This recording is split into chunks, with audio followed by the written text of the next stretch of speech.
Do, do, do, do, do, do, do, do. Lemon Pie, good evening. Welcome to tonight's trivia, Lemon Pie. I hope you had a great weekend.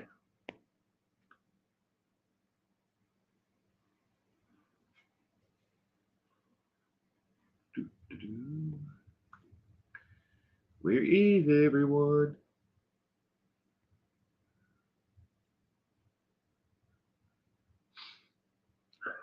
Rackart. Well, Rackart made it to live. Yes.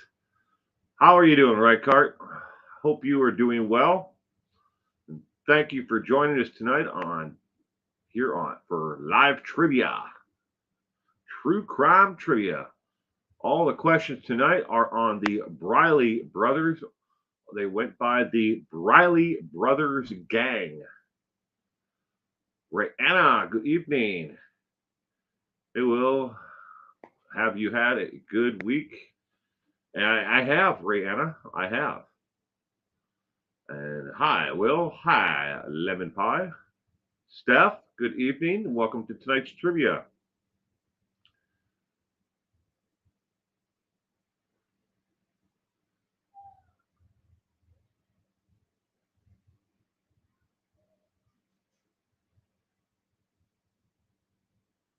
I saw the replay yesterday and I was very intrigued about these serial killer brothers. Wow.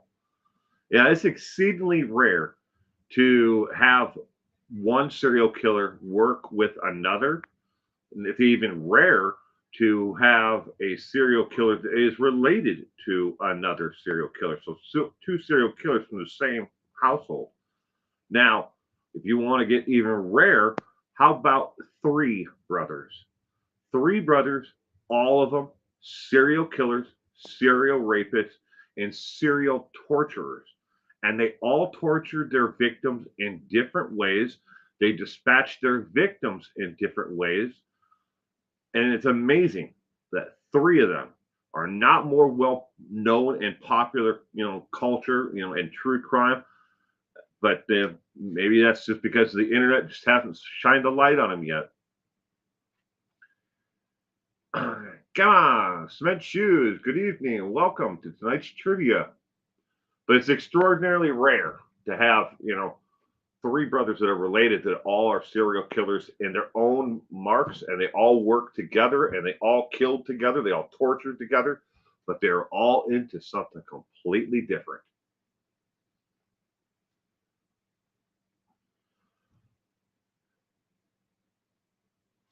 Give it another minute here, and then we'll get this started.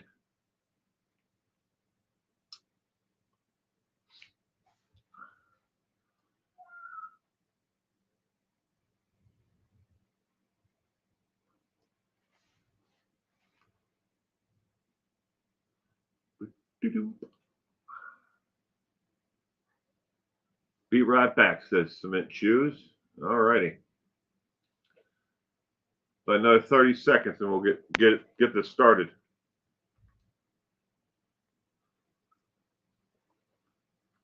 Good evening, Rupel. How are you doing? Gone midnight. It's midnight. Rupel is. Little Linda. Good evening.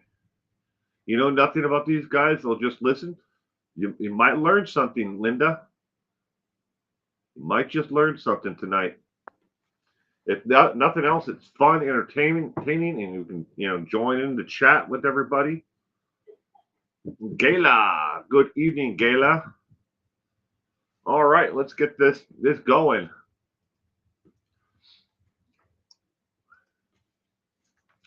This is two of the Briley brothers. Two of the three. Who are the Briley brothers?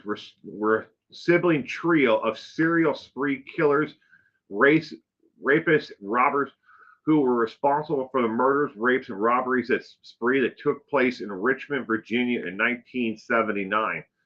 Linwood murdered a woman in 1971 and served a year in reformatory school. In 1979, the three siblings, with the help of their accomplice Duncan Meekins, went on a spree in their hometown, city of Richmond, killing at least 11 people. Two would-be victims escaped unharmed. Linwood and James were sentenced to death in 1984. The two elder brothers escaped death row with four other inmates, but were recaptured in 1984 and 1985, respectively. Anthony Briley and Duncan Meeks are both still incarcerated as of 2024. Question number 1 is now on your screen. And good evening, the Morgan. Welcome to tonight's trivia. Which one of the Briley brothers was the first to commit murder? Was it A, Linwood, B, James, C, Anthony, or D, Sam? Who was the first one to commit murder?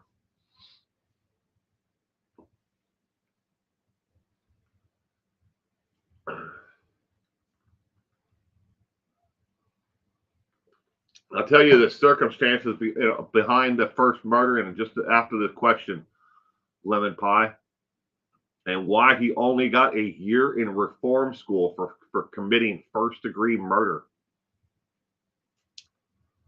Lemon Pie. E, Pauly Shore. Rupel is going with C, just guessing. Who? Sounds A sounds good, says Reichardt. The Morgan's going with B. Gayla going with A. For question number 1 of 20. Cement Shoes going with E. Mo? Oh. Question number 1. The correct answer is A as in apple. A as in apple. The answer is right here. Linwood murdered a woman in 1971 and it served a year in reformatory. In 1979 is when the murder spree started for the three of them, because that's in the first paragraph. The spree that took place in Richmond, Virginia. Oop. Cancel. It wanted to go forward, wrong direction. Okay, so here are the circumstances around the murder that Linwood Briley committed in 1979. In 1979, 71, he was in his backyard with a .22 caliber rifle, and he was shooting at targets in his backyard. A neighbor complained to him that it was unsafe and he didn't know where those bullets were going to end up. He took offense to this, stormed off into the house, and opened the window to his bedroom, and then propped the rifle up on the actual windowsill itself and shot her while she was hanging laundry on the clothesline in her backyard. The bullet entered from underneath her armpit and then it ricocheted and splintered apart, and she fell. They initially thought that she wasn't shot. They didn't even think they had foul play at all because she had a series of medical conditions. And if it wasn't for a family and a child of this lady telling the police to investigate it, they never would have even noticed the entry wound underneath the armpit in the first place, and he would have gotten away with it. He was sentenced to 1 year in a reform school, and it was not a place that any child should go. He was physically and abused and mentally abused the entire year he was there. It was basically a work camp for juveniles that was exploiting their youth for free labor for the state highway projects, and there was a lot of abuse in the entire program. But he was also given 5 years of probation, which he never even completed. He didn't complete any part of it at all. The 5 years did run out but he was still wanted on that when he was arrested in the 70s, later on in the 70s, early 80s for the murders that he would eventually go on to commit. But that was 1971. The picture that is on the screen, that is of Linwood Briley. All right. Next, question number 2. Of the 3 brothers, Anthony, Linwood, James, and their friend Duncan Meekins, which one was determined to be a sadistic sexual predator? Was it A, James, B, Linwood, C, Anthony, or D, Duncan? Again, the question is, of the 3 brothers, Anthony, Linwood, and James, and their friend Duncan Meekins, which one was determined to be a sadistic sexual predator? Question number 2 of 20.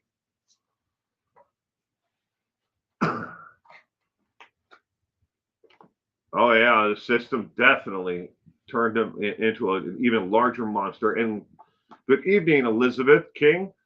We're first live, and I'm like, you're doing better than others, Elizabeth. Think about all those who aren't here right now. They're late, and you're here. Lemon pie, Pee Wee Herman. Rupel is guessing D for question number 2.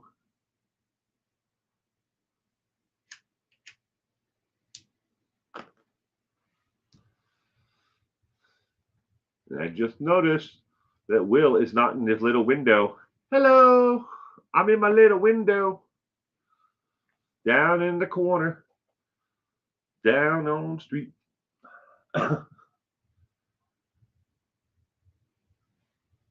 Question number 2 of 20. Which one of them was determined to be a sadistic sexual predator? Rykar's going with D. Sounds good. Kept dunking it and dunking it.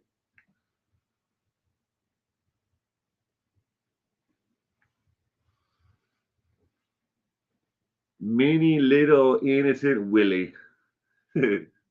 It's Minnie Will. Yes, Minnie Will in the his little box down in the corner.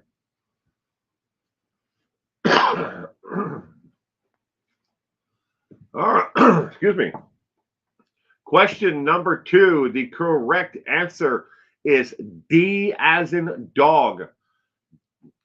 Duncan Meekins, the best friend of all of them. They all considered Duncan Meekins, their best friend. He was professionally diagnosed prior to trial as being a sadistic sexual predator.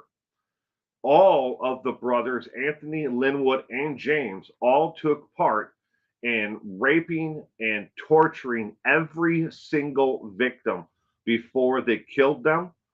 And the only 2 that survived because they were tied up, and Duncan wanted to watch them burn alive.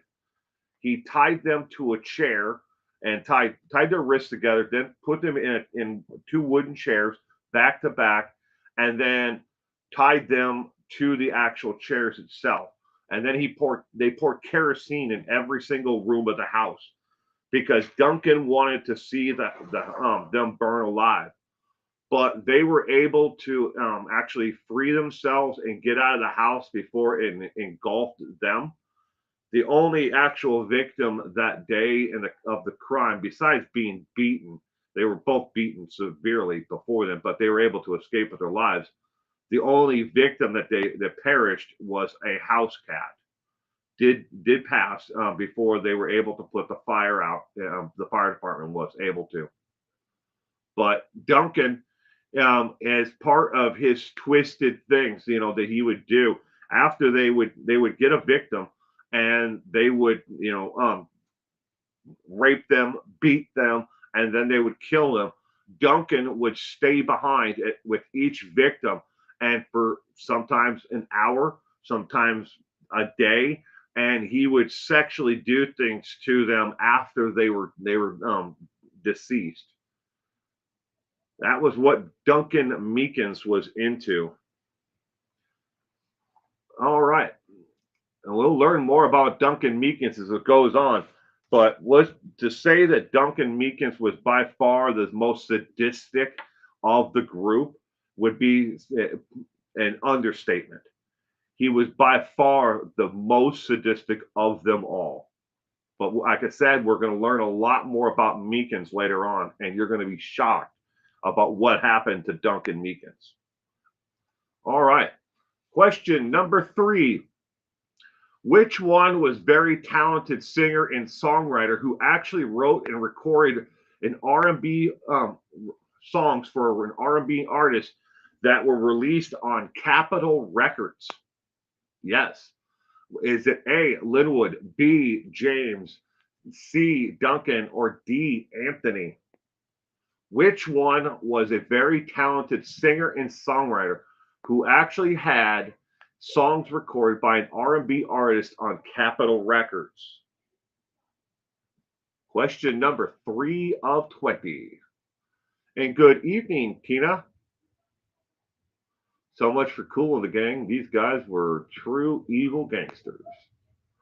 They were definitely lemon pie's gonna go with Usher. They were definitely a sick group of individuals.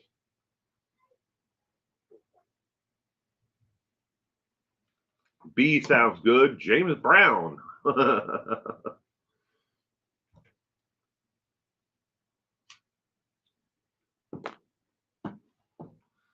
Cement shoes, R. Kelly.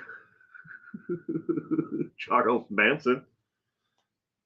Charles Manson did write. Didn't he help the Beach Boys with their Helter Skelter? There's so much folklore around the Charles Manson and the Helter Skelter song. I'm not sure what's real or not about that. No, Morgan. P. Diddy.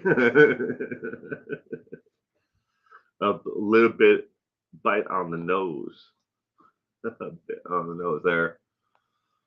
Oh. Which one was a very talented singer and songwriter who actually had songs recorded by an R&B artist on Capitol Records?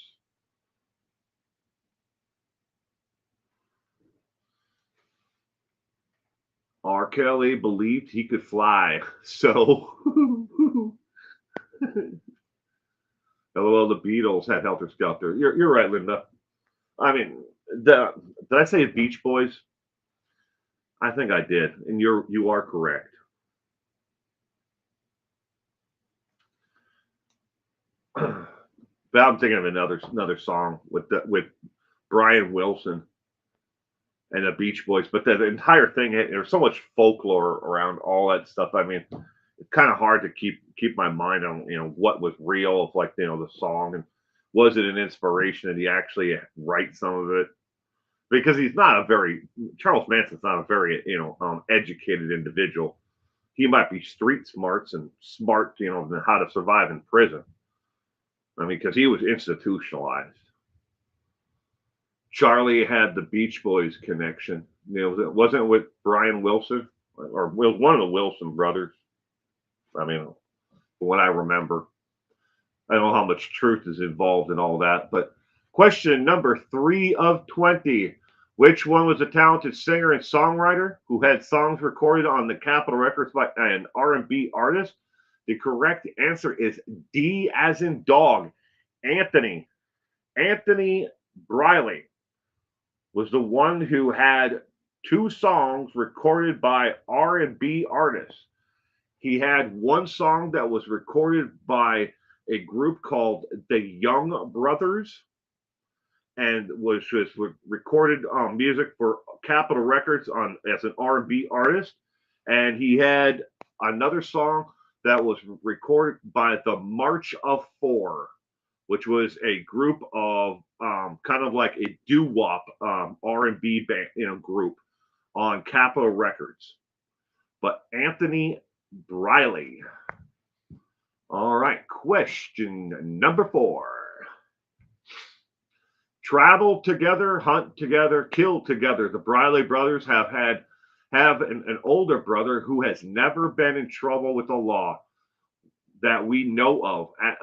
What is the eldest Briley brother's name? Is it A, Elwood Shooter Briley, B, Edward Boot Briley, C, Anthony Dice Briley, or D, Angel Sixer Briley?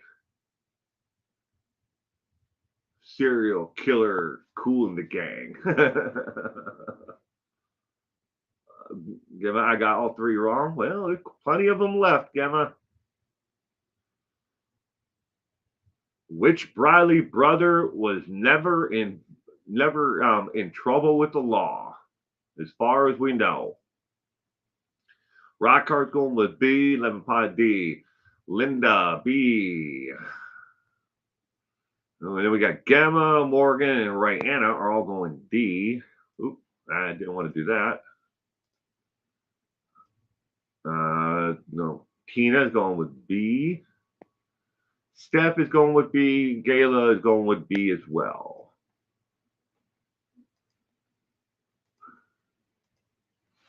E, the situation. Oh, I've got something for the situation in here tonight. I got situation and Snooky.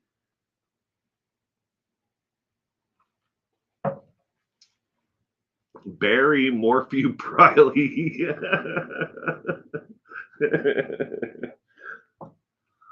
Travel together, hunt together, kill together. The Briley brothers have an older brother who has never been in trouble with the law that we know of. What is his name? The correct answer is B as in boy, Edward Boot Briley.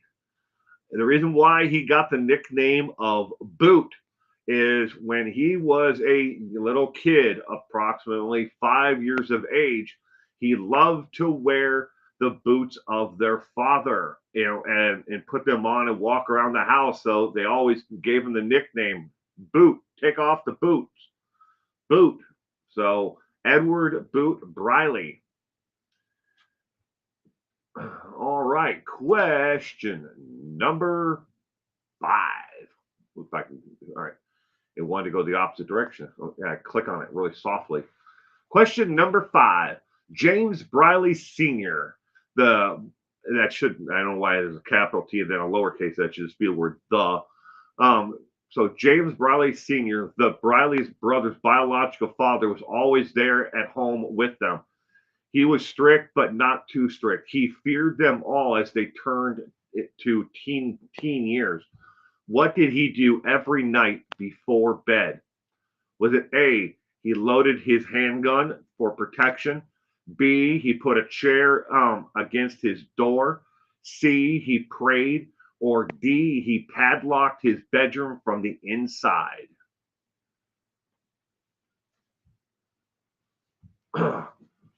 What did James Briley Sr. do every night before he went to bed?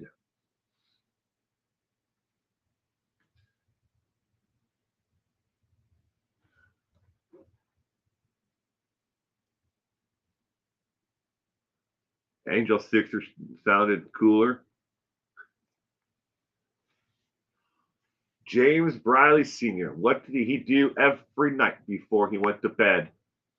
He feared them all as they turned to their teenage years. Tina, all the above. I think you have a chance of getting this one right, Tina, if you guess all of the above. Cement shoes. E, he had them read the Daybell books to bore himself to sleep.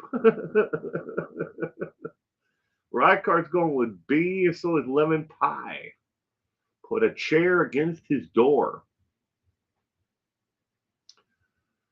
His father, James Briley Sr., was there at home. Their mother was in and out of jail and rehab centers most of their formative years. And when she was home, she worked as a receptionist. She worked for the school system. And then he got remarried. And then she worked in manufacturing. So his step that would be the boys' stepmother, but that was later on when they were all like 15 to 18 years of age, and the older brother had already moved out of the home. Lemon pie, Peloton. Peloton, put the Peloton against the door. They'll never get in. But there was always a mother figure in the house. It wasn't just the father, James Briley Sr., by himself. So I wanted to make sure that that's clear for this question. The question number 5, the correct answer is D as in dog. His bedroom door had 2 padlocks on it, one at the top of the door and one at the bottom of the door. He would padlock the bedroom every night when he went to bed because he was afraid what was going to happen to him in his sleep. He wasn't afraid of the boogeyman crawling in, through the window at night and killing him. He was afraid of his own boys who were inside of the house with him. And to protect himself, he padlocked his bedroom door with 2 padlocks every single night. That's messed up. When you're not worried about the crime-ridden area, that you live in, but you're worried that, that something's going to happen to you because of your own kids while you're asleep. That's pretty messed up. Woohoo! The Morgan says, finally got one. There you go. On a comeback trail, or as some would say, epic comeback starts right here. All right, question number 6. What does it feel like to take a life? Do you have to hate the person? You would think you should at least know them. Why did Linwood kill Orlean Christian when he was 16? Was it A, he wanted to see how it felt? B, he hated her because she sang loud? C, she wouldn't let him date her child? Or D, he says it was an accident? Why did Linwood kill Orlean Christian when he was 16 years old? Question number 6 of 20. Dana, Benjamin, good evening and welcome to tonight's trivia. I'm glad you could be here with us.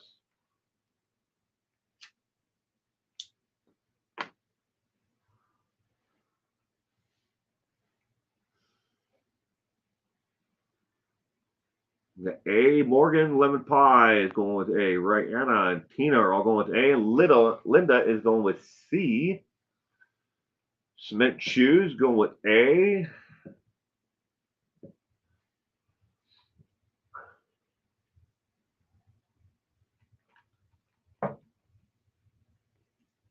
She wouldn't give him the Netflix password.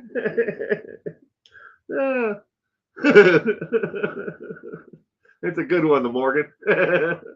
That's a pretty serious business now, man. You gotta have a password.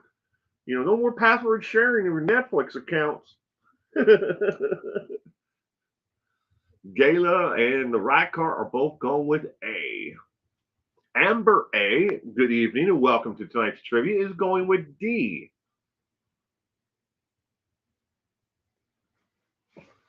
I'm glad you could join us tonight, Amber. All right, question number 6. The correct answer is, in fact, D as in dog.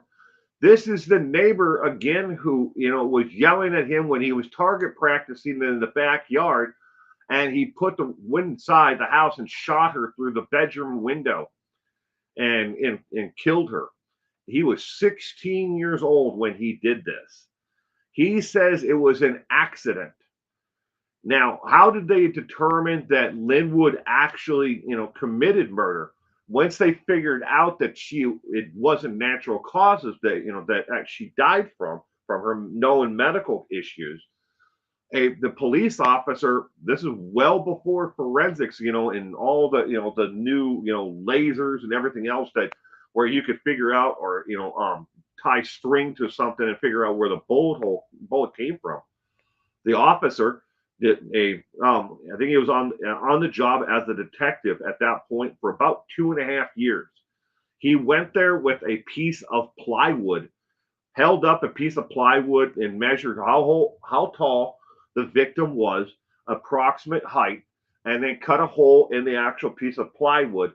And then he stood there with a piece of plywood looking through that little hole. He figured, okay, her armpit was approximately 5 foot, 7 inches from the ground of where she was shot at. And he put a little hole in the plywood and looked out, and he's like, okay, where did the bullet come from that is within this actual space? And he lined it up, and it lined up to the back window of the house next to them, and from the angle of the bullet entry and everything else, from what he was told from the coroner. And he's like, the bullet had to have been shot, the rifle had to be, the shot itself had to come from that house and that window. And then who was actually, the person that lives in that, that room of the house, and that was Linwood. And they went to, and talked to Linwood, and Linwood basically confessed to it, but said it was an accident and he didn't mean to shoot her. That's where he came up with the story about he was target practicing in the backyard and all this, and again, we know he got 1 year of reform school for the actual shooting and killing of Orlean Christian. Families used to get into fights over remote controls for the TV, and now it's Netflix passwords. Right? All right, question number 7. The first murder took place in 1971. Then the boys shot at police for no reason. A couple were pure drive-bys at police while they sat in their car. What year did the murder spree start? Was it A, 1973, B, 1980, C, 1979, or D, 1978? So the drive-bys on police officers, there were 4 different times when all of the Briley brothers, along with Duncan Meekins, were in a different car. They did not use the same car, but in 2 of the instances, it was a Ford LTD that they were driving around in, and they just would be driving by, and 2 of them would pop out of the windows with rifles and just open fire on police, who were sitting in their cars, doing nothing at all. Pure ambushes on police, and that happened 4 times. And for what? Because they were bored, because they didn't have anybody else to hunt and kill that night, so why not take it out on the police? None of them have ever, answered to it, as far as I know. Not even Duncan Meekins. We got C for Rihanna, C for Steph. Morgan's going with C, question mark, question mark. Spencer is going with D. Rihanna, we'll see what we got. Gayla's guessing C. Linda is going with A, as is Tina. And Elizabeth King. What year did the murder spree start? Lemon Pie is going with C. Right card A. 1971 was the first murder that Linwood, we talked about earlier, that Linwood killed his neighbor. What year did the murder spree start? Amber A is going with C as well. Question number 7 of 20. All right, the correct answer for question 7 of 20 is C as in cat, 1979. 1979 is when the murder spree started. The rape and robberies and everything else started before 1979, but it wasn't until 1979 when they all became sadistic, in nature and decided to start dispatching their victims and actually hunting for victims. Every single victim that they killed was robbed of some type of valuable. And it wasn't just men, or it wasn't just women, it was women and men. If they killed a man, they did all kinds of sick and disgusting things to men and to women. There was a sexual component of every single murder that they committed. And there are 11 known victims. They do believe that they may have committed 2 additional, so maybe 13, but they've never been able to prove with beyond a preponderance of the evidence that they committed those other 2 murders. And none of them, not even Duncan Meekins, would roll over and admit to the other 2 murders. But 1979 is when the murder spree started. All right, question number 8. Oh, sorry. It's extremely rare that 2 serial killers were raised together, decided on their own to kill people and torture them. The FBI's data shows that only 6 known cases in U.S. history where this has happened. The 3 Briley brothers are the only brothers grouping, full-blooded brothers, to ever become serial killers and serial torturers in the U.S. since 1910. You may be wondering about the FBI's database and the 6 known cases where brothers became serial killers and without knowing that the other one had become a serial killer. And all 6 of those cases happened during the bootlegging and prohibition era, where they were mobsters or people who were enforcers, hitmen for the mob. And maybe one brother was working with one crime family and the other one was working with another, and they both, independently, they decided they were enforcers, killers, but that has happened. They are the only trio of 3 brothers in U.S. history since 1910 where 3 brothers were known to be, serial killers.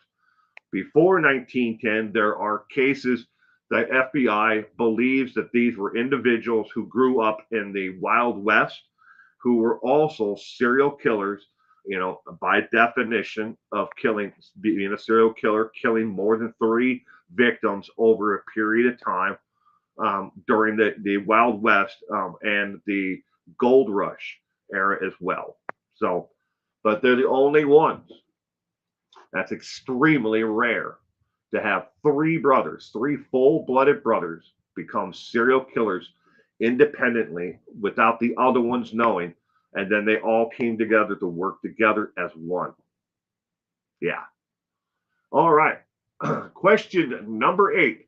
I guess it's hard to stop killing once you've started. How long did the rape, robbery, murder spree of the Briley brothers last? How long did the Briley brothers spree actually, how long did it last is what we're asking in this one.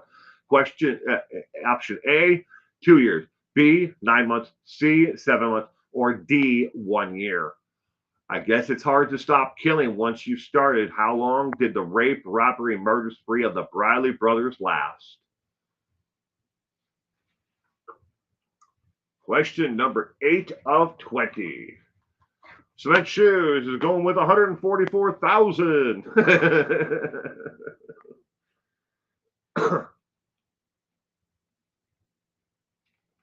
Racon is going with A. Lemon Pie and Tina are going with A. The Morgan is going with B. Question number 8.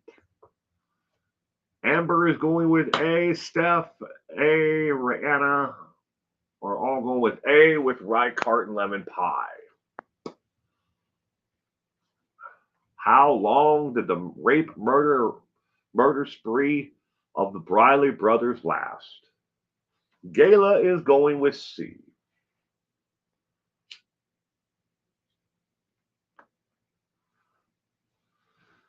We're on question number 8. Where is Kitty Coo? She's late. Where is Kitty Coo? We are missing Kitty Coo and we are missing Inner Peas. Sherry, good evening and welcome to tonight's trivia. Sherry is going with A. I'm glad you could be here with us, Sherry. I hope you had a terrific weekend.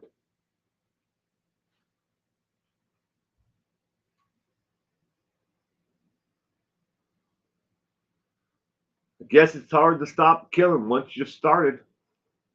That must be hard. Once you've crossed that line and started killing people, I don't know how you get there and how you keep on doing it. But some of these serial killers they'll never stop until they're caught. Sprinkle Donuts going with D. Diana is going with D. Kitty Coo and Inner Peas are MIA. Yes, they are. All right. Where? Thank you. Well, I hope you had a pleasant weekend. All right. Question 8. The correct answer is C as in cat.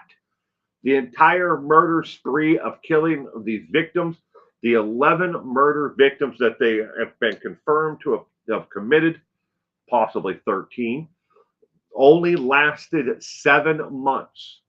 7 long months. All of them were committed in and around the Richmond, Virginia area in 1979, in a 7-month period. It must have been hell. Could you imagine living there in 1979 and all of these crimes were being committed by the same group, and just about everybody knew who they people were. They knew of the Briley gang, but no one would seem to be able to do anything about it. All right, question number 9. After the gang was arrested for murder, one of them took a sweetheart deal to turn state's evidence against the others. Who was it? Was it A, James, B, Linwood, C, Meekins, or D, Arthur? After the gang was arrested for murder, one of them took a sweetheart deal and turned state's evidence against the others.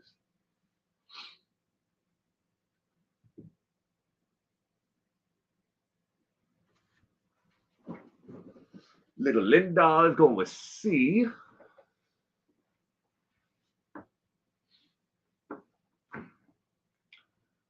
We have Tina's going with B, Steph C, and Anna is going with B as well.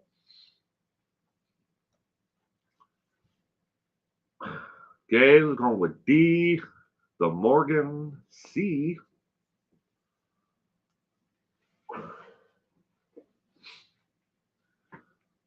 Cement shoes, D, sprinkled donut, D as well. And a sweetheart of a deal is an understatement for what this individual who turned state's evidence got. The first thing that they got was the death penalty was taken off of the table. And the second part of the deal was they would go into witness protection inside of the penitentiary. That means that they would not have to serve their time anywhere near any of their associates or the other people in the gang. They would be shipped out of state to someplace else and underneath a new identity. And no inmate at that other prison that they would be sent to would know what prison they are or who they are. They would come up with a complete background story, just like if you were in the witness protection program and in the rest of society. They come up with an entire background. on you. And if anybody checks into the background, it all comes back to an actual real person, real school, real yearbooks, real sports teams, whatever you might have been into. They put together an entire profile, life story for someone. See, it sounds like a snitch, says Rycart.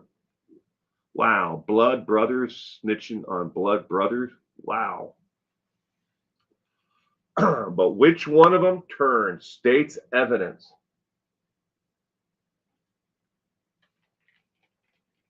Question number 9 of 20.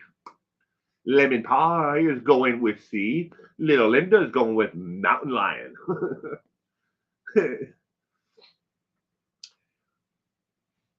All right, the correct answer to question number 9 is none other than C. Duncan Meekins, the best friend.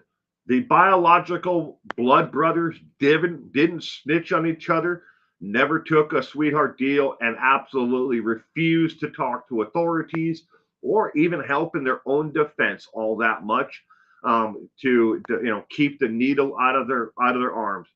2 of the brothers, as we know, were executed and for the murders, and Duncan Meekins got a new identity. He got sent out of state to another prison. They took the death penalty away, and they gave him the option of parole. Duncan Meekins, the best friend.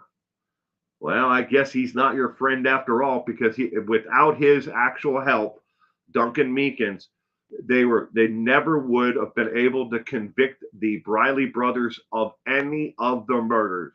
And Duncan was there to watch every single one.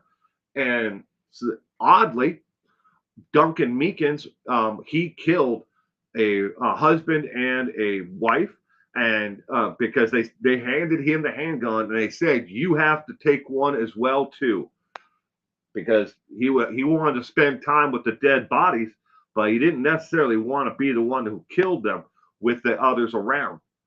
But he dispatched them both, shot them. They put pillowcases over their heads and then shot them.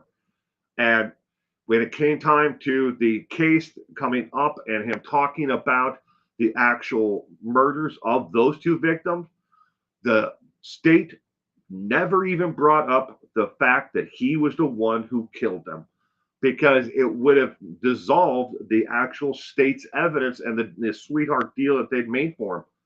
So, because the reason why they could give him that was because he didn't actually kill anyone, is what the state said, and to the federal government. Look, he never killed anyone. He was just part of it. So, but he has the option of actual parole. I do not get sibling dynamics, only child. But dang, turning evidence on your brother. Well, yeah, Duncan Meekins is not related to the rest of them. He was their best friend. Each of them called Duncan Meekins. And in the actual case itself, they all referred to Duncan as their best friend. And it turns out Duncan Meekins, the sadistic sexual predator that and murderer, was not their friend at all. He took a sweetheart deal with the state and the feds to turn evidence against them, to put them all away and save from himself either getting the lethal injection or the electric chair. All right, question number 10. The day of arrest, what item did Linwood Briley have in his shirt pocket that belonged to the victim, Mary Wilfong? Was it A, a picture from her wallet, B, her driver's license, C, her high school class ring, or D, her welfare card? The day of the arrest, what item did Linwood Briley have in his shirt pocket that belonged to victim Mary Wilfong? Question number 10 of 20.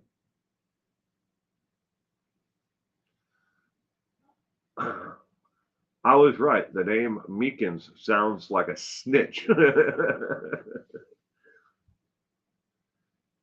His new name is Chad Daybell. And the picture you see on the screen is of James in Linwood.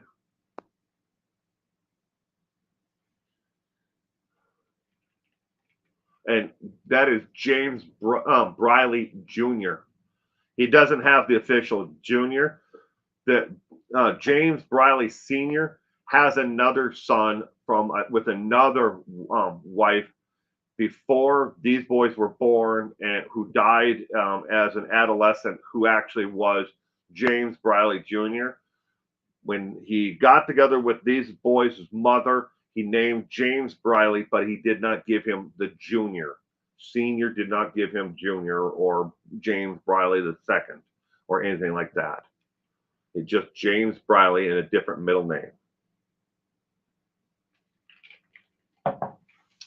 Altogether, there are 5 Briley brothers. Only 3 of them were serial killers and serial rapists, serial robbers.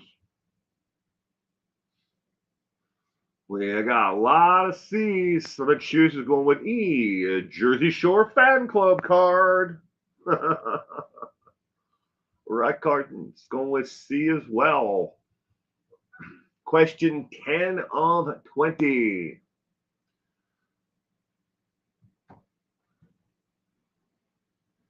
What item did Linwood Briley have in his shirt pocket the day that they were all arrested?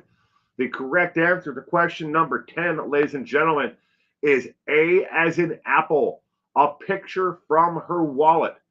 The picture that he had taken out of her wallet and kept with him, because he liked to take trophies from every single one of the victims.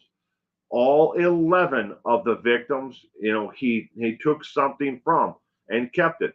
The picture that he had actually taken out of Mary Wilfong's wallet was a black and white picture of her and her father at a party that looks like it's a really old picture, but it looks like it may have been of some kind of like either 4th of July party or some kind of celebration, but it was of Mary Wilfong and her father, and he had that picture in his actual shirt pocket.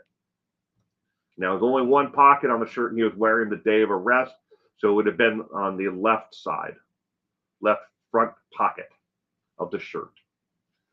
All right, that is the first 10 questions of tonight's trivia. At this point is our normal time when we pause and we take a 6-minute break. Do what you need to do for the next 6 minutes, and then we'll be back to do 10 more questions afterwards, along with cold case files of missing people. But do what you need to do. Get something to drink, get something to eat, load yourself a bowl, whatever you do you for the next 6 minutes.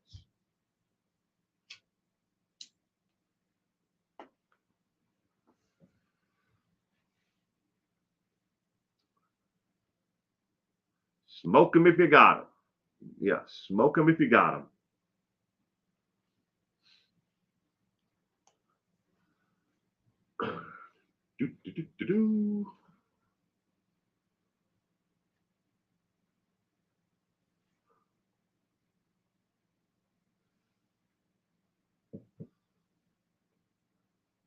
The Briley brothers.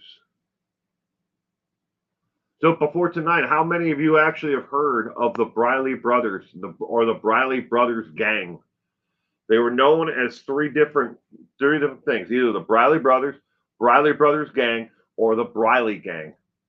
Did anyone ever hear of them before? Break time. I'm going to heat up my dinner. There you go, Rockhart.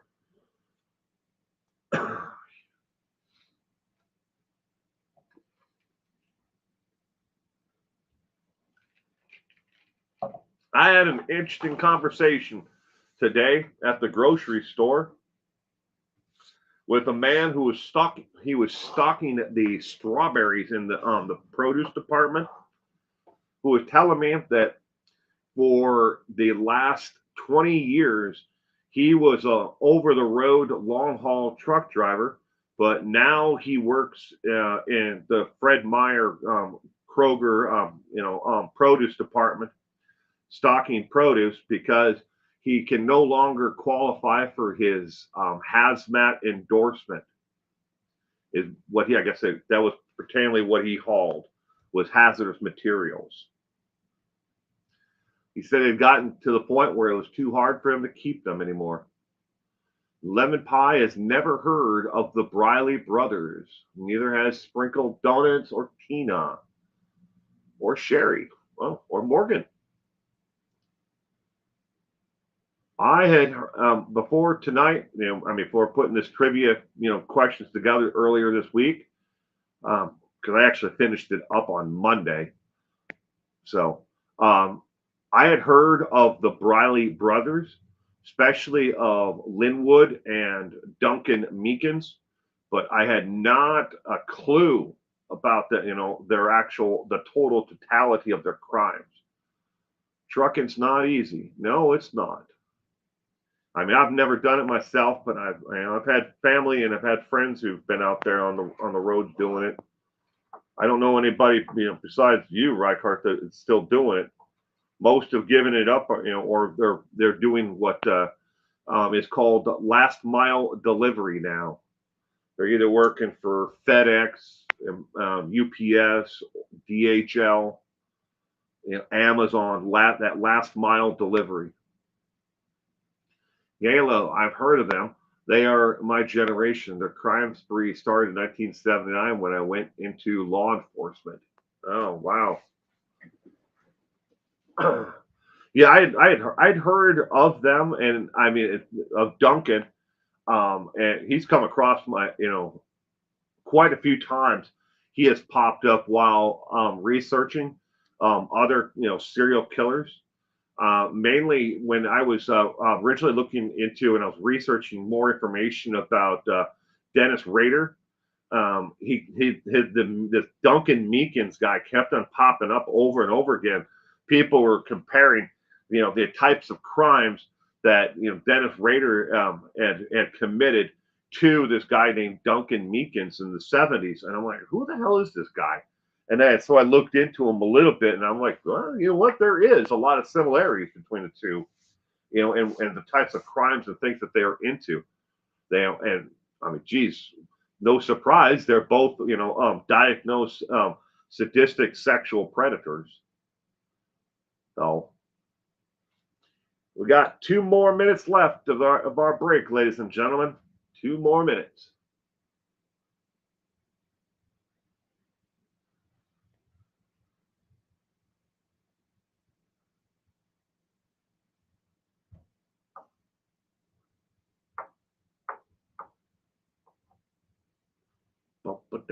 Well, guys, I gotta go.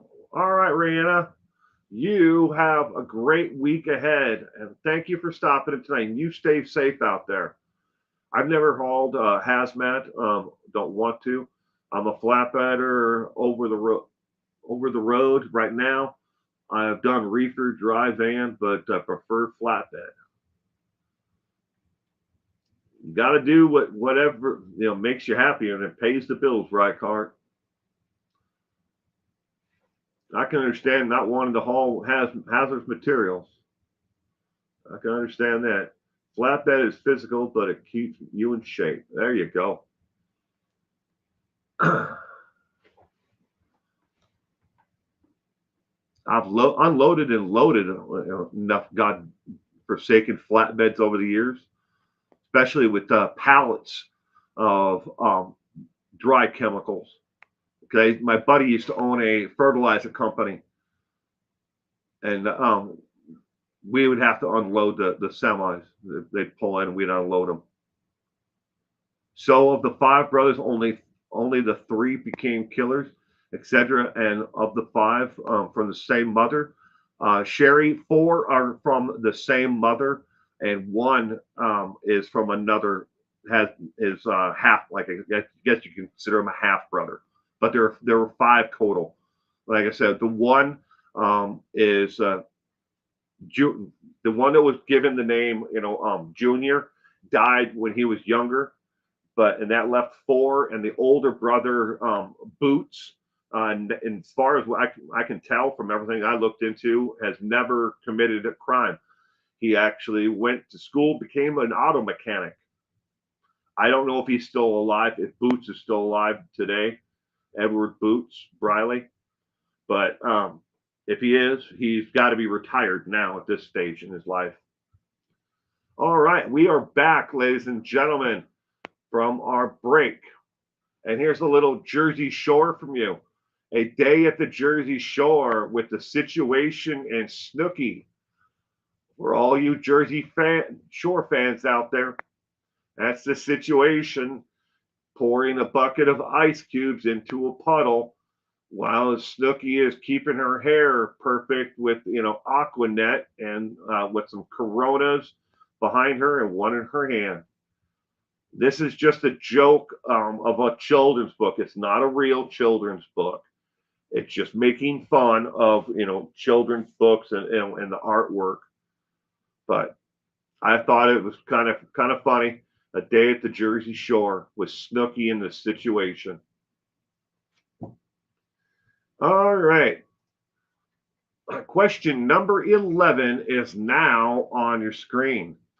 There will never be a way to put a victim number on Charles Gamer. His murder was extremely horrific, though. They stabbed him to death with 5 knives and a pair of scissors, and what else? Was it A, a broken glass bottle, B, a fork, C, a piece of fence wire, or D, an ink pen? Question number 11 of 20. There will never be a way to put a victim number on Charles Gamer. And by that, I mean they do not know where was he victim number 9, or was he victim number 11, or was he victim number 11, or victim number 12? If the other two are real, where does his actual number? Is he giving him an actual victim number?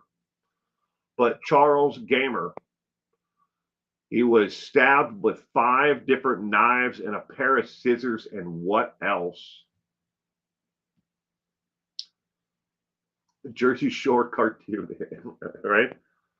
There's a Facebook group where they ask people to, here's a children's book, and it's a real book, from Golden Books or Dr. Seuss book. Make this into, and these people are really, talented, and they're, and some of them redo they add words or change the title or something of it, and then another person actually makes up the actual artwork for the book, to redo the whole thing. Did they do all this to him in prison? No, Reichardt. This was one of the victims that they killed and they were sentenced for. Charles Gamer was one of the victims that they were actually prosecuted for murdering. But he was stabbed with 5 knives, a pair of scissors, and what else? Sherry's going with an ink pen. Linda's going, and Tina and the Morgan are also going with D. Gayla, I think, said B. Sprinkled Donuts is definitely going with B. Yes, Steph is B, and Cement Shoes is going with D. But they'll never know which number he really is in the line of murders, because there were 2 events where they committed multiple murders on the same day. So which one died first? Was it the husband or boyfriend or the woman?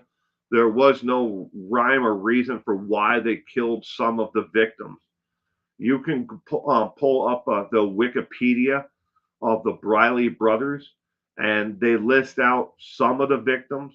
But even the Wikipedia page, in case I'm giving you this warning now, I found at least 6 errors on the Wikipedia page on dates and months for murder victims.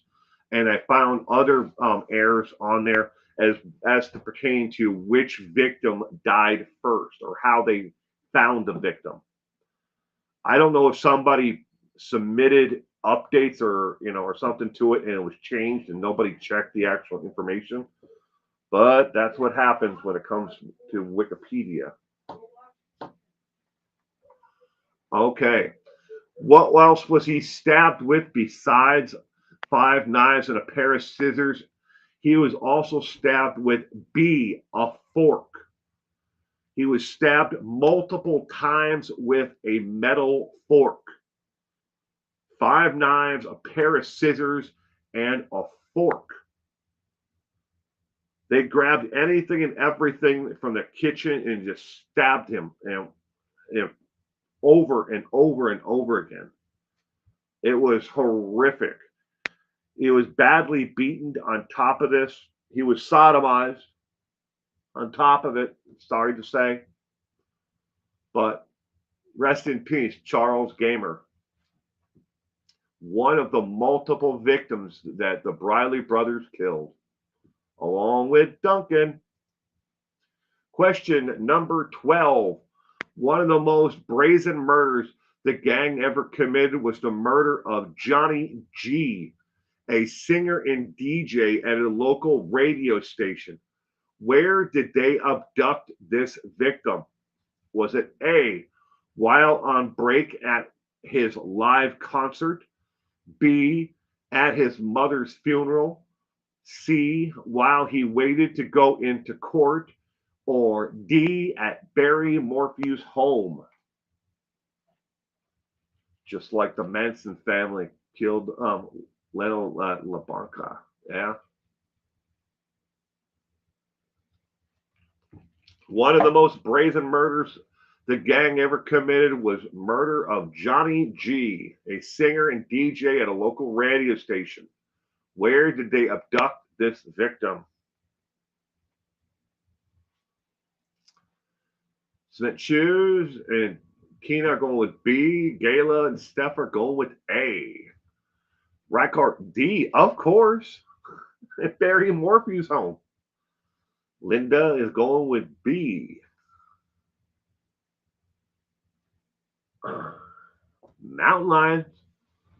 Mountain lions.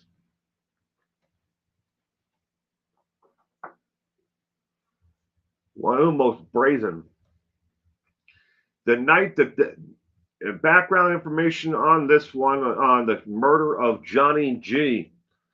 The gang was riding around that night and they were looking for another victim to rob and to, beat, murder, rape, whatever they, came across, and was fancy to them. And this individual happened to step out of a building at night and they're like, hey, look at him. Let's go get him. And they decided to grab that individual. The correct answer to question number 12 is A as in apple. He was in the middle of doing his concert and he stepped outside to have a cigarette during the middle of his performance because the next song that the band was playing that night was an instrumental and it had no vocals to it. And it had a lengthy guitar and drum riff. It was planned in the actual playlist, the songs that Johnny G was doing that night. So he could step outside and have a cigarette. And he did. When he stepped out the door, the Briley brothers just happened to be driving by at that time. When they saw Johnny G, they didn't know who he was, nor did they care. They kidnapped him and threw him into the trunk of his own Cadillac, drove him off to an abandoned warehouse area, and shot him in the head, and then dumped his body in the river. But not before, again, beating him after he, or something, either before or after he was at, because it wasn't always that they beat the victim after shooting him, or if sometimes it was before, sometimes it was after, and they were just they got their kicks off on it, and they really did got their kicks off, because a lot of victims after murdering them, they kicked them a lot, broke a lot of ribs and fractured a lot of bodies, pretty badly. But they kidnapped him in the middle of his own concert. Question number 12. All right. Question number 13. Linwood and James Briley have the distinction of being famous not only as serial killers, they are also famous for what? Is it A, writing music for Sam Cooke, B, being lottery winners, C, escaping death row, or D, being part of the 144,000? Linwood and James Briley have the distinction of being famous not only as serial killers, but they're also famous for what? Question number 13 of 20.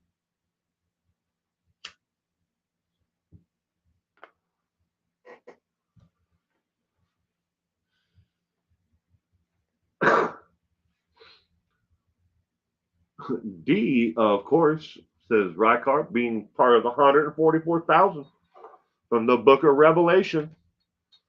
They're going to the other side of the veil with Chad and Lori. Good evening, Meep. I'm glad you could be here with us tonight, Meep.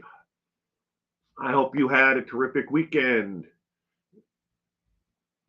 Meep is going with B, lottery winners. The Morgan, Linda is going with C, making origami swans.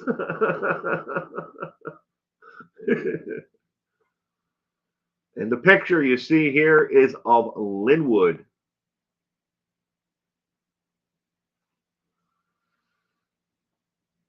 Sherry's going with A. Morgan is going with A as well. Linwood and James are famous for what else besides being serial killers? Question number 13.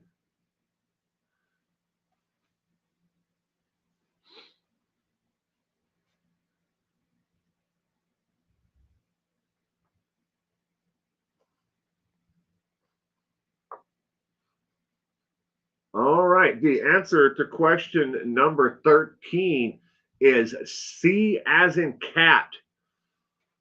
Linwood and James Briley, along with 6 other inmates, all escaped the penitentiary. Linwood and James were then they were caught later on in 1984 and in 1985 and sent back to prison to death row. But they escaped along with 6 other inmates.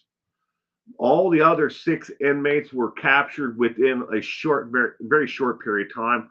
The longest one was out until 1985 to October, I think it was, of 85.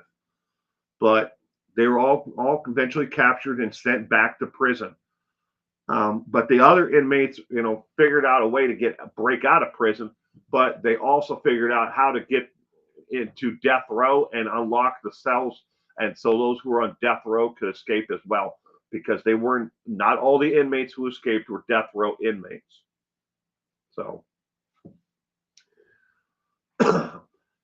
then they have had, I think, 2 other escapes from that same penitentiary, but they haven't had one in an awful long time. I didn't write that down. I just remember reading that part. Okay, question number 14. James and Linwood would eventually be executed for their crimes. The last words of the condemned were, "I'm innocent," and "Are you happy?" Which one of the 2 said, "I hope you're happy"? Was it A, Linwood, B, James, C, Snooky, or D, Barry Morphew? Which one of the brothers said, "Are you happy?" as the last words before they were executed? You can't believe they weren't lottery winners. My favorite number. Question number 14 of 20. Tina is going with A. Smith Shoe's going with E. Of course, it was Ted Bundy. Me, Gala, and Sprinkle Donuts are all going with B.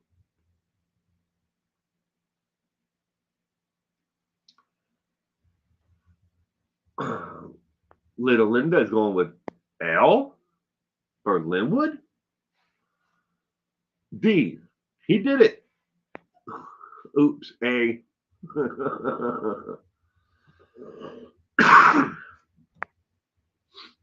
James and Linwood would eventually be executed for their crimes. Last words of the condemned were, "I'm innocent and you are happy. Are you happy?" Which one of the two said the line, "I hope you're happy"? The correct answer to question number 14 is B, as in boy. James Briley said, "I hope you are happy," as his last words before being executed. Linwood would, before the trial, and from arrest, trial, prison, he always kept the same story, that he was being set up for the entire thing, that he was innocent and he didn't do any of this. And he didn't understand why he was in prison just because his brothers committed a bunch of horrific crimes. That was Linwood's story. But Linwood, we know you're a murderer. And even if we go back to the age of 16, you purposely shot and killed your neighbor.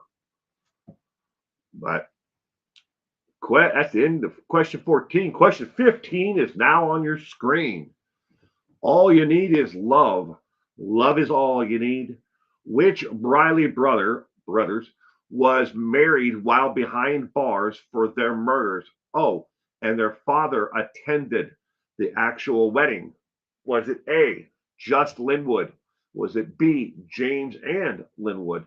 Was it C, Arthur and Anthony? Or D, just James? Which Briley brother or brothers was married while behind bars for the murders?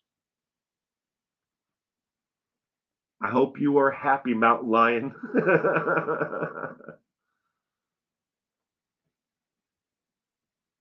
Hell, for Linwood, I'm stoned. There you go, Linda. Smoke 'em if you got it. You do you, Linda. You do you.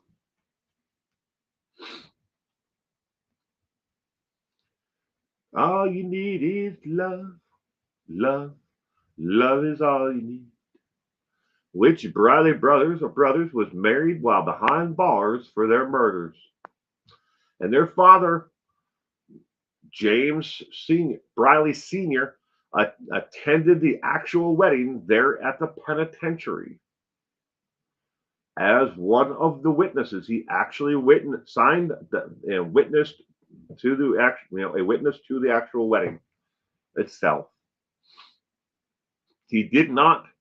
There are stories online that the father actually was the one who married them, because he does have a license as an ordained minister. He did. I don't know if he's even alive anymore, because he was very old by the time they went to prison anyways. But I do believe he's passed.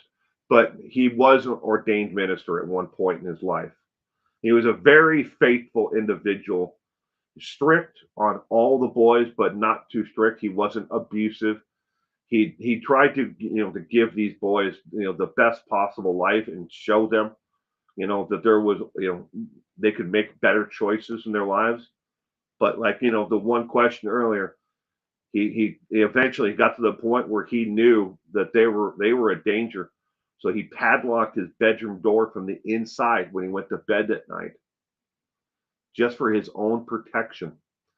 But question number 15, the correct answer is D, as in dog. Just James. James Briley was married while he was in prison, awaiting to be executed. Just James. Linwood was married, but he got married before going to prison. But who was married while they were in prison awaiting for execution for the murder charges? Just James. D as in dog. All right. Question number 16. Spend your money wisely if you're a crook. What stupid item did James Briley spend a lot of his money on that got him on the radar of law enforcement long before the others?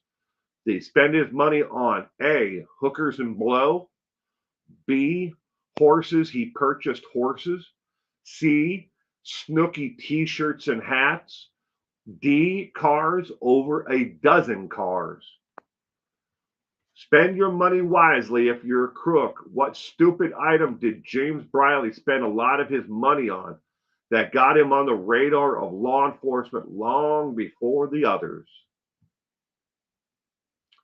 They were the devil. Yes.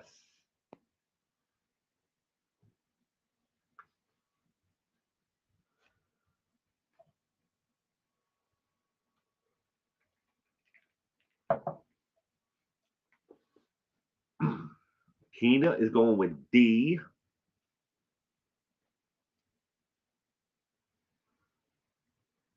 E. He sent Chris Watts commissary. Gail is going with D, and Meep is going with A. Hookers and blow. Hookers and blow. Sherry's going with D.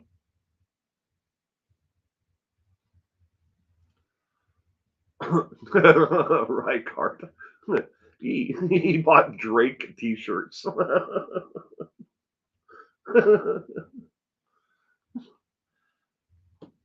That would definitely get him on the radar of somebody or something. Linda's going with A. Steph F. Steph F is going with D, I mean.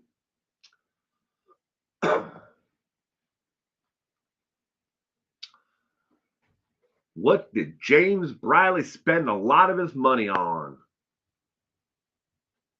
So Morgan is going with A. Hookers and blow. Hookers and blow.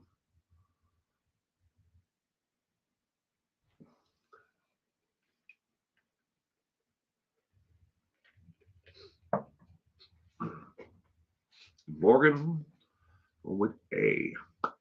Question number 16. The correct answer is D as in dog. Cars. He didn't just buy normal looking cars. He bought cars that were pimped the hell out. They were all customized, and he had them customized with shiny rims and lowered, and he had them done up in all kinds of crazy fashion. It was insane just how ugly these cars were. And he actually did not have or own the property where he parked them all. It was a piece of abandoned property that used to have a house on it. And the only thing that was left on this piece of property was just the foundation of the house. And it was across the street from their father's home. So he would buy a car, and then he'd have it customized, and then he'd have it parked into that lot, an empty house lot. He bought over a dozen cars. Why? Because he's stupid. But he bought all these cars and had them customized, and then just left them there. Some of them he drove, some of them he didn't. I don't know if he was planning on if he'd drive a car for a week, but when the guys would all get together, they wouldn't go out in one of his cars. They would steal a car to go out, and when they went out to hunt, for their next victim. They never used his personal car because they were, obviously they stuck out like a sore damn thumb with fur lining. I don't know. Did he have a junkyard? Nope. No, he just bought cars and customized them all. But once he went to prison, he lost it all. All right, question number 17. Often serial killers like to keep trophies from their victims. Of the entire Briley gang, only one of them kept trophies from all victims. This wasn't known until the case had concluded. So that should be concluded, not included. Who was it? Was it A, Anthony Briley, B, Linwood Briley, C, James Briley, or D, Duncan Meekins? Often serial killers like to keep trophies from their victims. Of the entire Briley gang, only one of them kept trophies from all the victims. This wasn't known until after the case had concluded. Who was it? Fuzzy dice, says Linda. I had a pair of fuzzy dice once. They're black and white. I had them hanging from the rearview mirror of my. I had a 86 or 85 Ford Mustang, Fox body. I got in a lot of trouble with that car. I didn't get, like stupid tickets for drunk driving or anything, but the car was extraordinarily fast. I had put a supercharger on it, changed the suspension on it. That thing would just fly down the freeway, floated along. I got an awful lot of speeding tickets in that car. I think it was an 85 Ford Mustang, Fox body, with a 5. It originally had a 5.0 in it, but pimp mobiles, yeah, right. You can find pictures of his cars online of what because there was a newspaper reporter who took pictures of them all lined up, because they weren't just parked in straight. They're parked at an angle along one side of the property. E, Dunkin' Donuts. They changed their name to just Dunkin', because they want you to know they're not just about coffee. They're now coffee and food. Question number 17 of 20.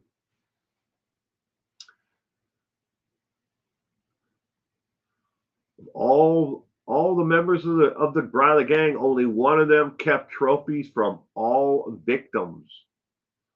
This wasn't known until the case concluded.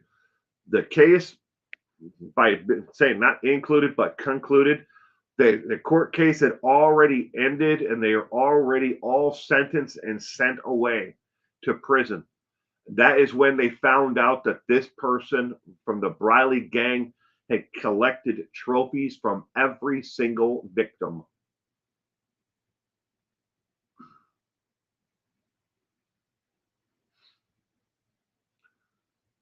Which one was it?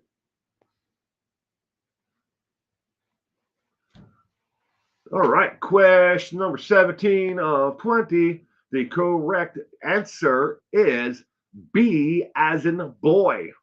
Linwood Briley. Linwood Briley collected trophies from every single victim.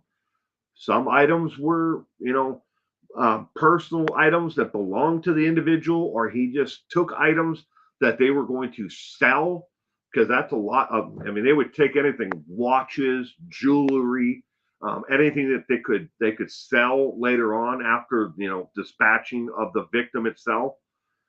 Sometimes good old Linwood, being the kleptomaniac, I guess that he was, from each and every crime scene, he stole other items, that were not really personal. They were just he wanted them, so he took them. But B, as in boy, Linwood Briley took an item from every single location. All right.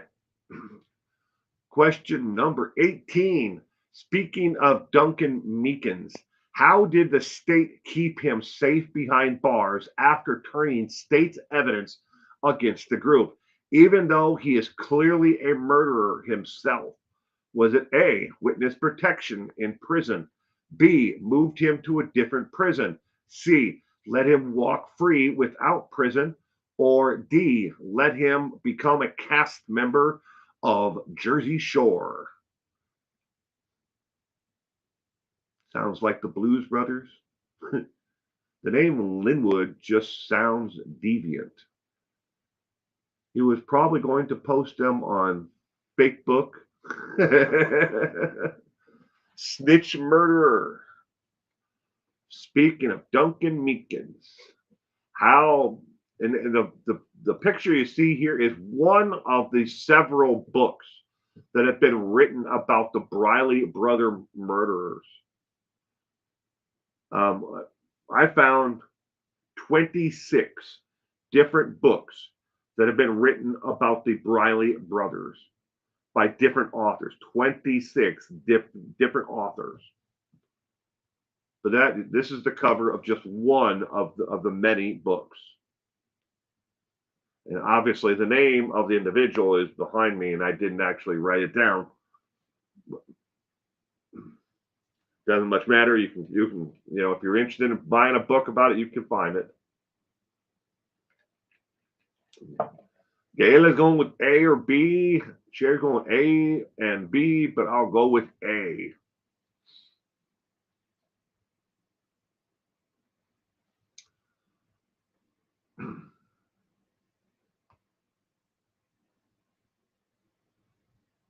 Question number 18 of 20.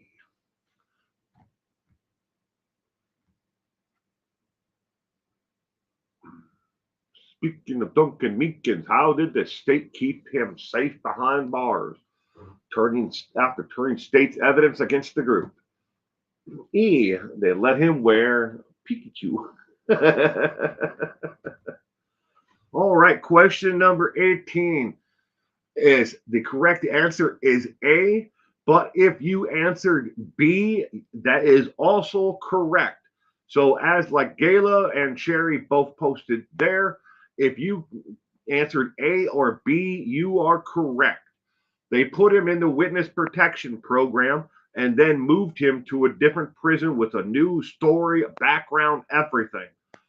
Even the victims of his crimes, why he is in prison, are all fictitious. The whole thing's been made up, but no one can ever research it, and nor do we know who he is. But he is alive and in prison to this day, Duncan Meekins. But they put him in the witness protection program, moved him to another state, and everything else. So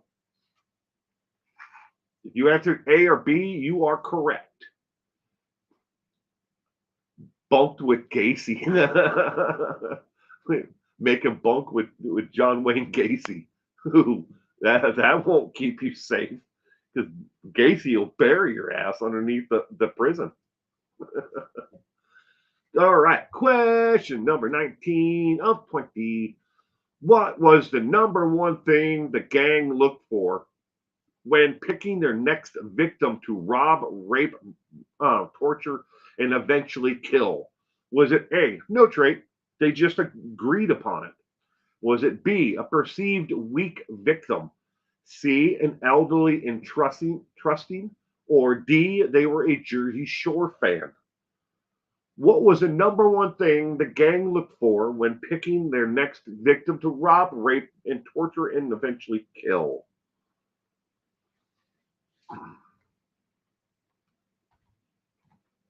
Question number 19 of 20.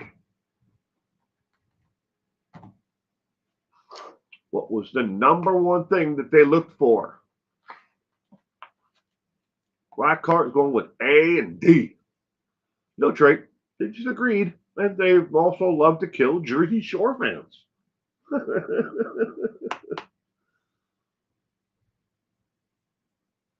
We got A, and A. Ooh, Daybell Book Club members. Oh, yes. If they were Daybell Book Club members, Chad probably would have dispatched them himself, because they're obviously evil. They have dark souls.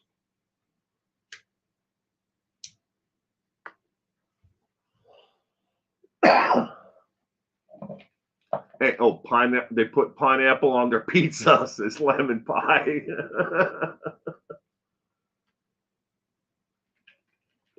I'm gonna move my little box here for a minute. So this is a picture of each of them. Duncan is on the end, but Linwood, James, and Anthony. Linwood, James, and Anthony Briley. It is incorrect that again, we've talked about this earlier about actually adding the junior on James Briley. He has a different name, and he is not on his birth certificate listed as a junior. But this is the Briley gang. Linwood, James, Anthony, and Duncan. But that is incorrect to call him James Briley Jr. All right, I'll put myself back in my little window. Bleep. Ah, I'm here. What's the number one thing that the gang looked for when picking their next victim? Question number 19. The correct answer is A as in apple. No trait at all. They just came to an agreement. They would find someone and they would decide as a group, yeah, let's go after that one. It could be an elderly person. It could be a young woman. It could be a couple at home. It could be even someone who knew the family. That actually happened. That were friends of their fathers. They went after another couple that was friends with their father and robbed them, beat them, and tried to kill them. Lovely individuals, aren't they?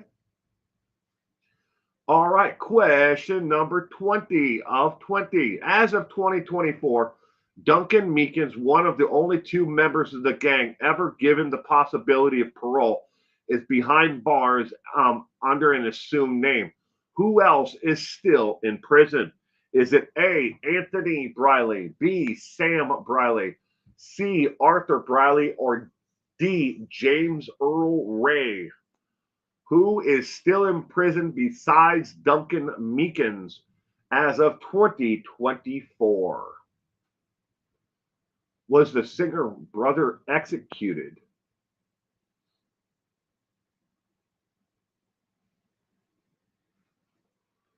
Arthur?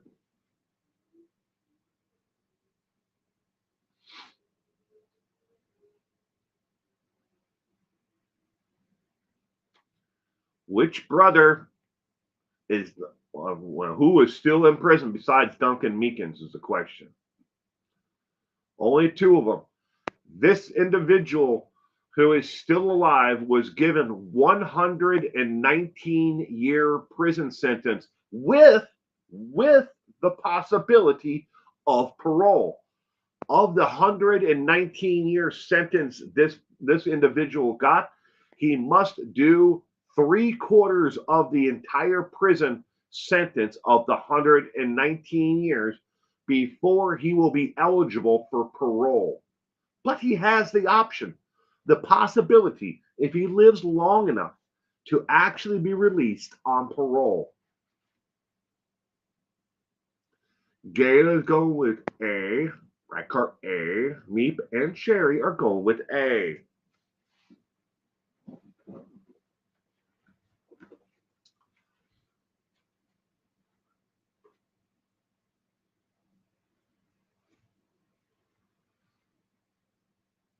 E. Life of Riley says lemon pie. As of 2024, Duncan Meekins, one of the only two members of the gang were ever given the possibility of parole, is behind bars under an assumed name. Who else is still in prison? Question 20 of 20. The correct answer is A as in apple. Anthony Briley is still in prison to this day and has the option of the possibility of being released on parole Again, he was sentenced to 119 years in prison, and he must do 3/4 of the entire sentence before he would be eligible for parole. Why would you do that to someone? He's never going to live long enough to actually just think about that. 3/4 of 119 years he must do before he's eligible. Most inmates, when they come up on parole, don't necessarily get out on their first parole hearing, and then you have to wait another 2 years before the next one. I mean, but he has the option to possibly be released on parole. But Anthony Briley, did you know of the brothers James Briley, Anthony Briley, Linwood Briley, and their friend Arthur Meekins, only 2 of them ever were married and had children? Linwood had a son, and James has 3 daughters. The only ones that had children of the entire gang. So how did you do tonight? You do not have to give yourself a letter grade. This is completely optional. Some people like to keep score. Some people don't. I personally don't care. If I know how many I knew the answers to before putting the trivia together. Of the 20 questions tonight, I knew exactly 9. 9 of the questions I knew the answer to before putting this trivia together. So I would have gotten myself a C. But again, it's completely optional. You don't have to do it. They were trolling him with the parole, right? Because I believe he wasn't convicted of rape charges, I think. Yeah, it's still insane, though, that he has to do 3/4 of a 119-year prison sentence before, and it's not uncommon. On top of it, though, in the state prison system, he could get discounts for good behavior in prison. But then again, at the same time, it's not uncommon for inmates to catch a charge behind the prison wall. Maybe they get into a fight and so they catch themselves an assault charge when they were actually the victim who was defending themselves, and they want to make us hey, well, we're going to charge you with this. You're going to lose your good time, plus we're going to give you this new charges. And here add 10 more years to your 119. Now you're at 129, and he still needs to do 3/4 of that before being eligible.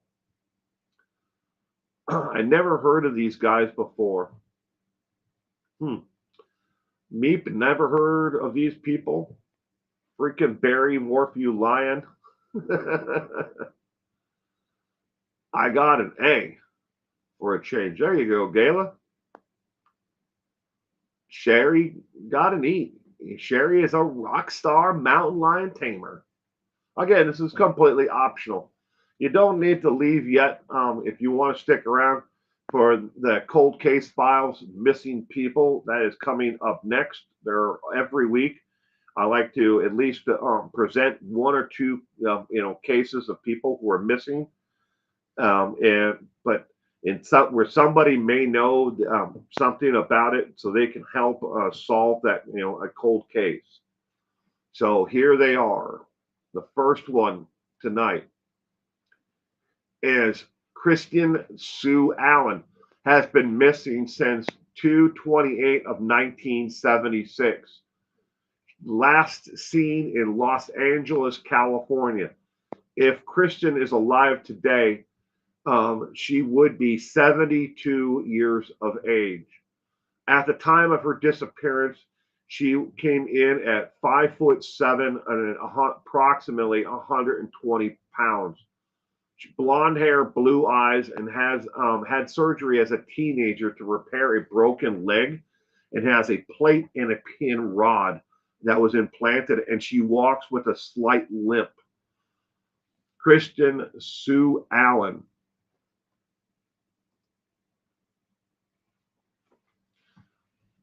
Things that somebody may have actually seen that belong to Christian Allen or are connected to her. She had a black onyx stone ring. It's a silver ring with a black onyx stone, and it had an engraving design around the side. The photo you see of the ring on the far left there is an example. It was an oval cut like that, and it's silver around it, but the engraving was specially done around the actual rest of the band. It wasn't just something that was purchased off of the in a jewelry store that they mass produced thousands of. It was a ring like that originally, but then it was personally engraved by a local jeweler. But it's a one of a kind black onyx ring. That ring has never appeared in a pawn shop as far as they know. But then again, back when she disappeared, not a lot of pawn shops kept records like this, detailed records of a black onyx ring that may have been pawned or sold to them. Again, it's a silver ring with a black onyx stone in it. Additionally, a tip that came in was of a pickup truck that was seen in and around the area where she disappeared that day. It was a 1972 Chevy pickup that was a two-tone paint job. It was white with either a teal or a light blue color. And this picture is of an example. It's not the exact vehicle. It's just an example. All right. Additionally, so February 28th, 1976, Kristen Sue Allen was last seen leaving her brother's bar, which is just off of Venice Beach area, and walking back to her apartment, which is approximately 4 blocks away. She wasn't intoxicated. She was only there to talk to her brother, and she had, according to her brother, she had 2 glasses of wine in the more than 2.5 hours that she was there. But she was there mainly just to talk to him. So, and that was the last known actual location she was in, but Los Angeles, California, Venice Beach. Again, this is what Kristen Sue Allen may have, what she looked like in 1976.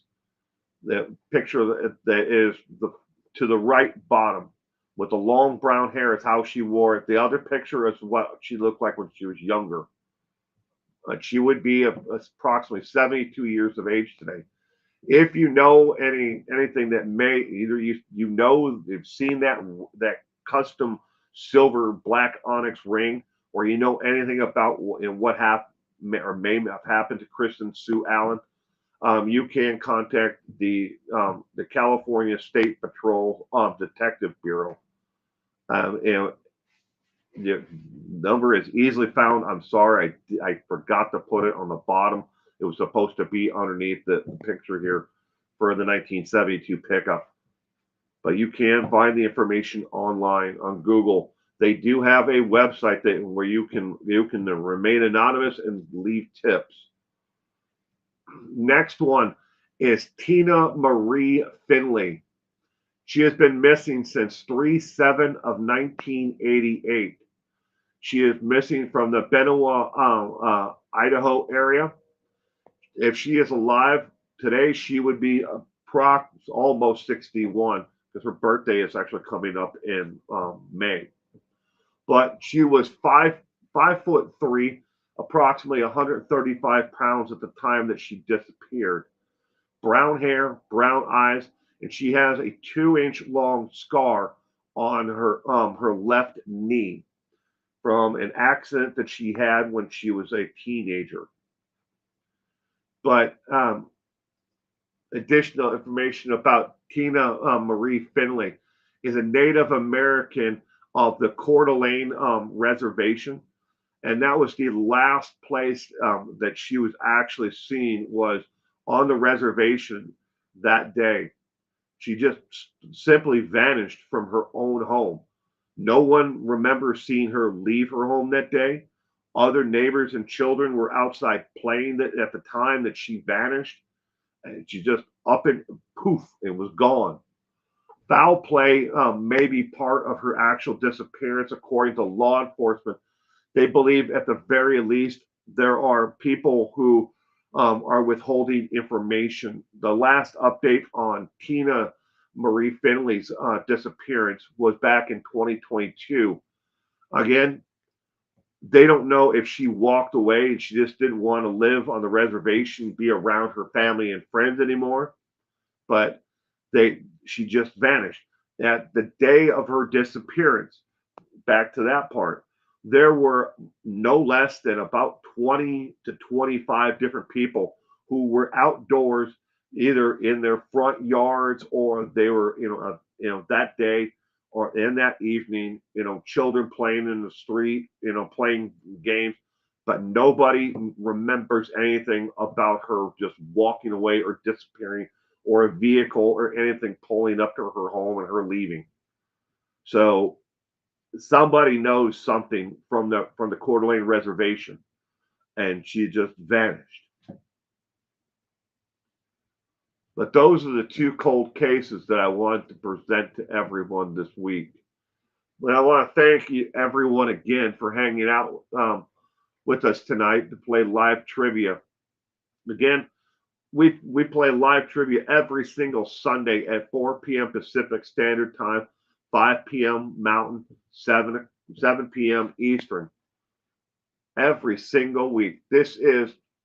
We just finished up the 304th live trivia night. Somebody knows where these missing people are. They've either seen that, the jewelry. They know somebody who is super creepy who drove a vehicle that's connected to this one case for Christina Sue Allen, or they, in another case where the gentleman disappeared and there was a connection to a tan four-door, Buick or Oldsmobile. Somebody knows somebody in that area who had a car like that. Somebody knows somebody who would be down near Venice Beach, back in the 70s or 80s, with a two-tone pickup like that. Because those colors of two-tone pickups are not exactly common. I mean, orange, was a common color. Red was a common color, two-tone. Blue on, darker blue, but not white with a teal or a light blue. Well, thank you, Gayla. I'm glad you had fun. Rykart, I'm glad you had fun as well. Never heard of the trio serial killer family. Well, next week's trivia, I'm sure a lot of people will be a lot more familiar with the individual who is, the subject matter. I'm not sure which one it's going to be because I'm like, at any given time, I'm constantly working on 3 different trivia nights. So whichever one finishes up first, that's the one we're going to be doing trivia on. So the other 2 trivias, will be, as I finish them up, they'll be the week after that or the week after that.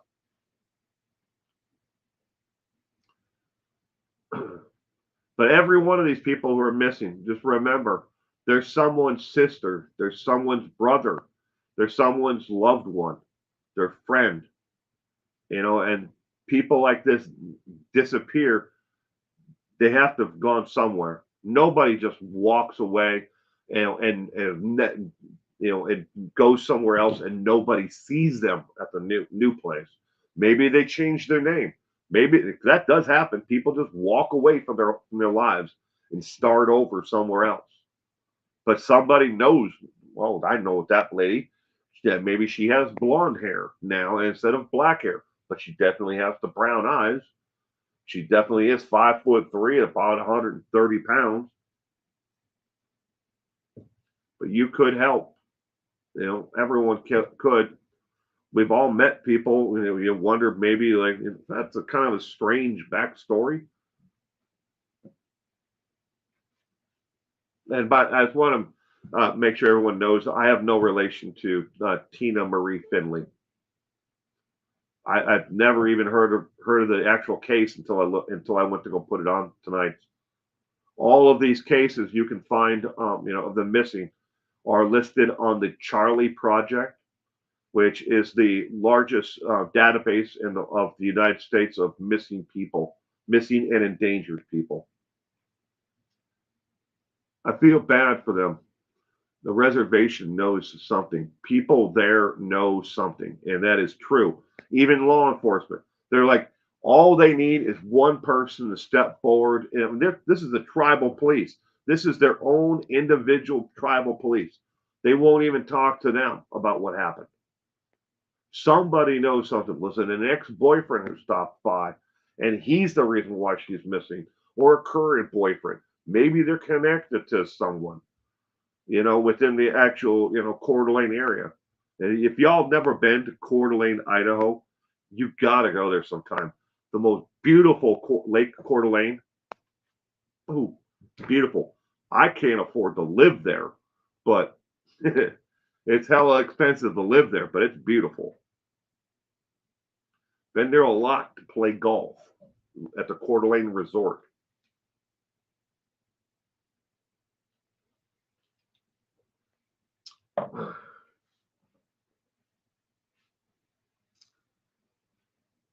They know something. Everybody knows something.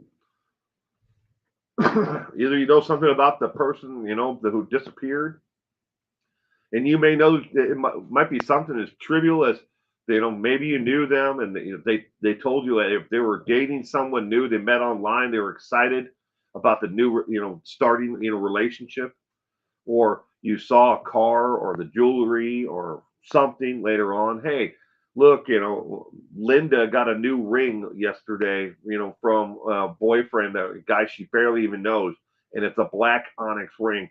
That happened in the 1970s or was it 1980s that happened. And maybe it's that silver ring and that personal engraving that's all around the band. They should empty the search and search the lake. I don't think you could empty Lake Coeur d'Alene. Idaho is beautiful, especially northern Idaho, next to western Montana. I have Reichart. I have a property up there in Idaho in the Panhandle, in Rathdrum, Idaho. I have property up there. We inherited it all from my wife's grandfather. When he passed, he broke up the property, and some people got houses or commercial property. Other ones got property and homes, but it all got passed down in the family. But I don't know how long we're going to keep it. We've had it now for 3 years, almost 3 years. We just keep on paying the taxes on it. It gets hella expensive to pay for a property, pay the taxes on it, especially, when nobody uses it. But we've got sentimental value to the entire family. Can't get rid of it. They matter. My daughter's always looking for information on Jacob Weathering. Oh.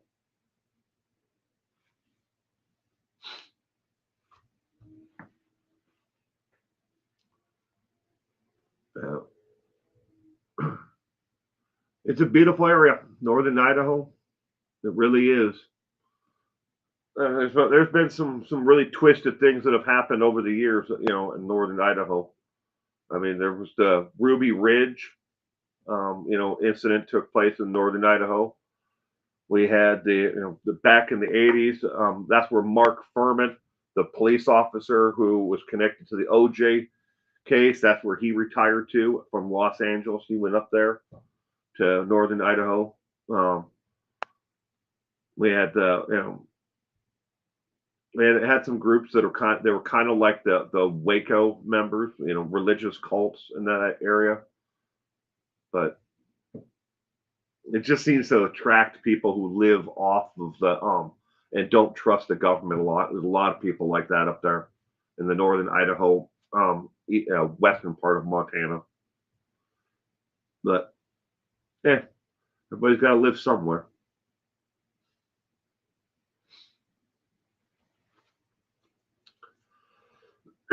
Excuse me.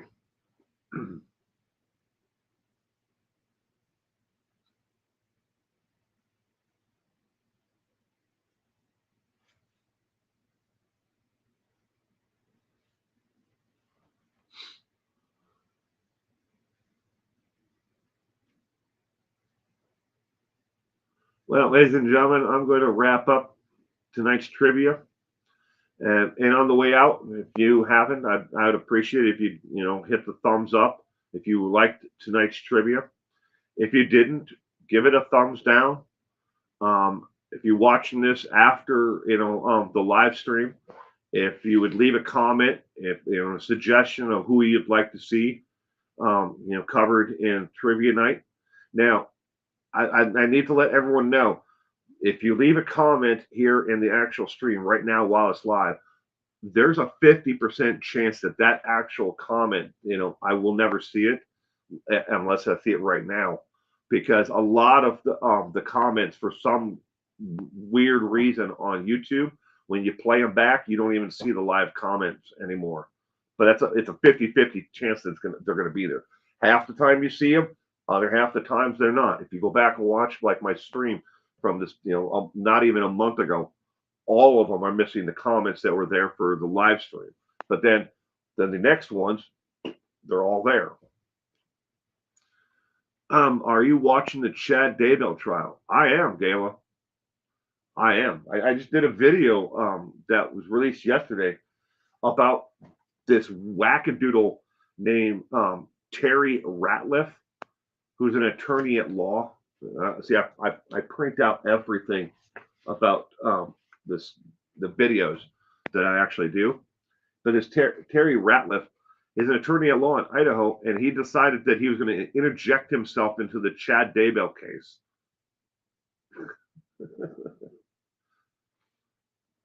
Rycar, I'm kind of watching. You're kind of watching it. I'm getting very, very beautiful up there.